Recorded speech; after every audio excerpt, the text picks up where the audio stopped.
तो दोस्तों आज के इस वीडियो में मैं आप लोगों को तेजस को लेके हाल ही में हुए दो बड़े डेवलपमेंट के बारे में बताऊंगा, जिनमें सबसे पहला डेवलपमेंट तो तेजस का lead in fighter trainer aircraft 2 को बनाने को लेके है। और अब बताया जा रहा है कि LCA नेवी मार्क 1 का जो प्रोटोटाइप इक्विपमेंटों के टेस्ट के लिए निर्माण किया गया था, शायद उसी प्रोटोटाइप को lead in fighter trainer aircraft में तब्दील किया जाए। जबकि दोस्तों वीडियो के आखिरी हिस्से में मैं आप लोगों को यह भी बताऊंगा कि क्या हिंदुस्तान एरोनॉटिक्स लिमिटेड तेजस एयरक्राफ्ट को लेके एक लॉयल विंगमैन कॉन्सेप्ट को डेवलप करने के अपॉर्चुनिटी को खो चुका है, या फिर भविष्य में ऐसे कोई लॉयल विंगमैन तेजस एयरक्राफ्ट के कॉन्सेप्ट से डेवलप्ड हो सकता है। तो डिटेल में जानने के लिए वीडियो के आखिर तक बने रहिए और चैनल को सब्सक्राइब और वीडियो को लाइक जरूर कीजिए। तो दोस्तों आप सबको पता ही होगा कि हिंदुस्तान एरोनॉटिक्स लिमिटेड जो twin engine deck based fighter aircraft को निर्माण करने की तरफ आगे बढ़ रहा है, वो असल में LCA नेवी मार्क 1 मतलब तेजस एयरक्राफ्ट के नेवल वर्जनों के बेस पे ही बनाया जा रहा है। बेसिकली तेजस एयरक्राफ्ट के नेवल वर्जन के एयरक्राफ्ट के सक्सेसफुली एयरक्राफ्ट कैरियर के ऊपर लैंड के बाद इस प्रोजेक्ट का शुरुआत हुआ। इवन इस एयरक्राफ्ट में इस्तेमाल होने वाले कई सारे कंपोनेंटों का भी इस्तेमाल twin engine deck based fighter aircraft में होगा। और यह भी बताया जाता है कि नेवल तेजस ही twin engine deck based fighter aircraft के डेवलपमेंट का बेस है। वैसे तो twin engine deck based fighter aircraft के प्रोजेक्ट की घोषणा के बाद नेवी के तरफ से और carrier based LCA navy mark 1 को खरीदने का और कोई इरादा नहीं रखा गया है, लेकिन पिछले साल ये भी खबर आया था कि शायद इंडियन नेवी अपने एयरक्राफ्ट कैरियरों के ऊपर ऑपरेट करने के लिए नहीं, लेकिन कम से कम फाइटर पायलटों की ट्रेनिंग के लिए LCA नेवी मार्क 1 के FOC वर्जन कॉन्फ़िगरेशन को ट्रेनर एयरक्राफ्ट के रूप में खरीद सकता है, जो कि नेवी के पायलटों के ट्रेनिंग के साथ साथ twin engine deck based fighter aircraft और MiG-29K जैसे एयरक्राफ्ट के प्रशिक्षण के लिए भी इस्तेमाल होगा। जबकि दोस्तों दूसरी तरफ यह भी खबर आ रहा है कि हिंदुस्तान एरोनॉटिक्स लिमिटेड फिलहाल LCA नेवी NV5 मतलब नेवल प्रोटोटाइप 5 ट्रेनर एयरक्राफ्ट के फाइनल स्टेज के फिटिंग भी कर रहा है, जो कि twin engine deck based fighter aircraft के डेवलपमेंट शुरू होने से पहले डेटा कलेक्टिंग के लिए इस्तेमाल होगा।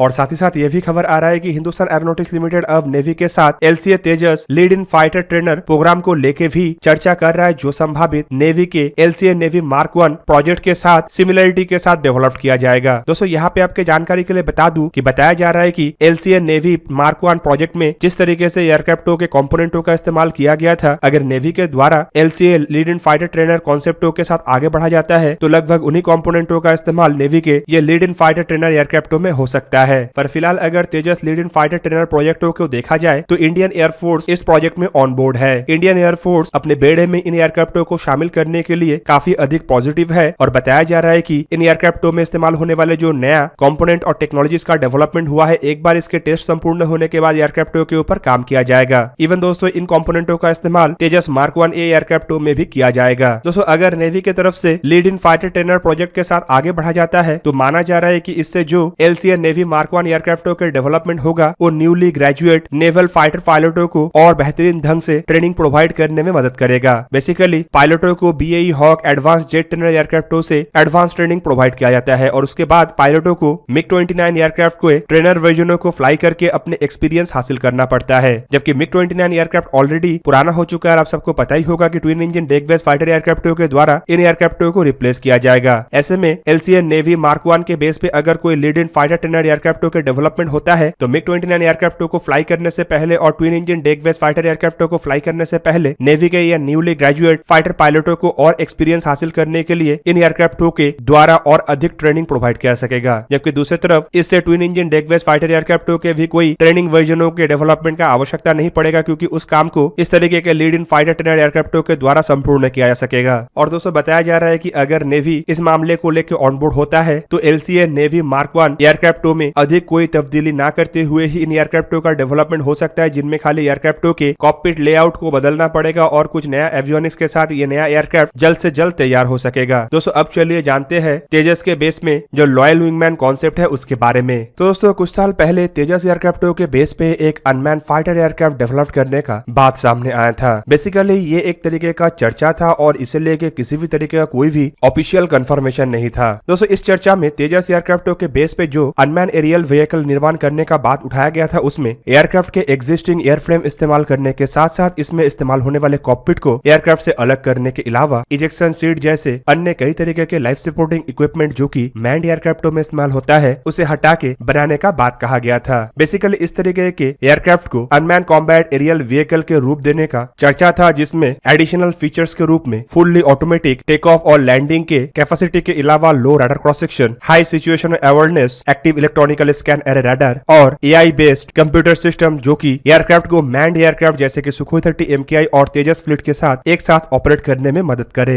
पर दोस्तों तेजस एयरक्राफ्टों के अनमैन वेरिएंटों के ऊपर चर्चा शुरू होने के एक साल के बाद हिंदुस्तान एरोनॉटिक्स लिमिटेड की तरफ से CATS ओरियर प्रोजेक्ट के ऊपर अनाउंसमेंट किया गया, जो कि एक low cost low radar cross section वाले सबसोनिक एयरफ्रेम है जिसमें इंटरनल वेपन बे हथियारों को रखने के लिए है, जिसका मैक्सिमम टेक ऑफ वेट करीबन 1.3 टन और पेलोड क्षमता 250 किलोग्राम होगा। और दोस्तों इस तरीके के एयरफ्रेम के साथ एयरक्राफ्ट को jet powered medium altitude long endurance unmanned aerial vehicle कहा जा सकता है, जबकि इसके एक लॉयल विंगमैन कॉन्सेप्ट के ऊपर भी चर्चा किया जा रहा है जो संभावित सुपरसोनिक फ्लाइट कैपेबिलिटी वाले 1.5 टन पेलोड कैटेगरी के एयरक्राफ्ट होगा। और दोस्तों CATS एयरक्राफ्टों के घोषणा के बावजूद अभी भी माना जा रहा है कि जो तेजस एयरक्राफ्टों के अनमैन वेरिएंटों को लेकर चर्चा हुआ था उसमें अब तक देरी नहीं हुआ, क्योंकि CATS वॉरियर स्पीड और रेंज के मामले में हार्डली एक फाइटर एयरक्राफ्ट के बराबर का होगा, जबकि इस कारण से इसे कॉम्बैट जोन से जल्दी वापस आना भी पड़ सकता है। और ऊपर से एयरक्राफ्टों के जो लिमिटेड साइज है उसके कारण एयरक्राफ्ट में फुल साइज के active electronical scan array radar और अन्य सेंसर सूट्स का इस्तेमाल नहीं किया सकता है। इवन लिमिटेड पेलोड के कारण एयरक्राफ्ट लिमिटेड हथियारों को ही कैरी कर सकेगा। इसी कारण अगर तेजस के कोई अनमैन एरियल व्हीकलों का निर्माण किया जाता है तो ये एक भविष्य का बेहतरीन डिसीजन हो सकता है, क्योंकि आप सबको पता ही होगा कि तेजस एक छोटे आकार के एयरक्राफ्ट होने के साथ साथ काफी हद तक लो रडार क्रॉस सेक्शन वाले एयरक्राफ्ट भी है। ऊपर से अगर इसके कॉकपिट सेक्शन को ये अलग कर दिया जाए तो ऑब्वियसली इसका फ्रंटल रडार क्रॉस सेक्शन और घटेगा, जो कि एयरक्राफ्टों को और अधिक स्टेल्थी बनाएगा। ऊपर से एक फुल साइज फाइटर एयरक्राफ्ट के आकार का होने के कारण इसमें उन सभी एवियोनिक्स इक्विपमेंटों का इस्तेमाल किया जा सकेगा जो भारत को फिलहाल आवश्यक है। और दोस्तों आप सबको पता ही होगा कि तेजस एयरक्राफ्टों के पेलोड क्षमता किसी भी अन्य अनमैन एरियल व्हीकलों के तुलना में अधिक है, जिस वजह से ये अधिक पेलोड लेके अधिक दूरी तक उड़ान भर सकेगा। और तेजस में active electronical scan array radar से शुरू करके किसी भी तरीके के आधुनिक एवियोनिक्स का इस्तेमाल हो सकता है, जो इन एयरक्राफ्टों को एक बेहतरीन लॉयल विंगमैन में कन्वर्ट करने का भी क्षमता देगा। ऊपर से दोस्तों CATS ओरियर और जो घातक जैसे अनमैन एरियल व्हीकलों के ऊपर भारत काम कर रहा है, इसे हकीकत के शक्ल देने के लिए भारत को और समय इंतजार करना पड़ेगा। जबकि जिस तरीके का खतरा भारत के ऊपर है, इससे भारत को अभी से ही लॉयल विंगमैन और लंबे दूरी तक फाइट करने वाले अनमैन एरियल व्हीकलों की आवश्यकताएं है। ऐसे में तेजस एयरक्राफ्टों के एयरफ्रेम का इस्तेमाल करके अगर कोई अनमैन एरियल व्हीकल निर्माण किया जाता है तो ये काफी कम समय में मतलब 5 से 6 साल के अंदर भी तैयार हो सकता है, जो तय समय पे भारत की आवश्यकताओं को पूरा करने के लिए बेहतरीन होगा। इस वजह से बताया जा रहा है कि अगर भारत तेजस एयरक्राफ्टों के अनमैन वेरिएंटों को तैयार करने का कोई डिसीजन लेता है तो ये एक बेहतरीन डिसीजन होगा और ये डिसीजन लेने के लिए अभी तक देरी नहीं हुआ। तो दोस्तों ये था आज का वीडियो। अगर आपको वीडियो अच्छा लगा तो लाइक कीजिए और मेरे चैनल को सब्सक्राइब कीजिए और साथ में बना हुआ बेल आइकन को भी प्रेस कर दीजिए ताकि आप मेरा वीडियो देख पाए सबसे पहले। जय हिंद।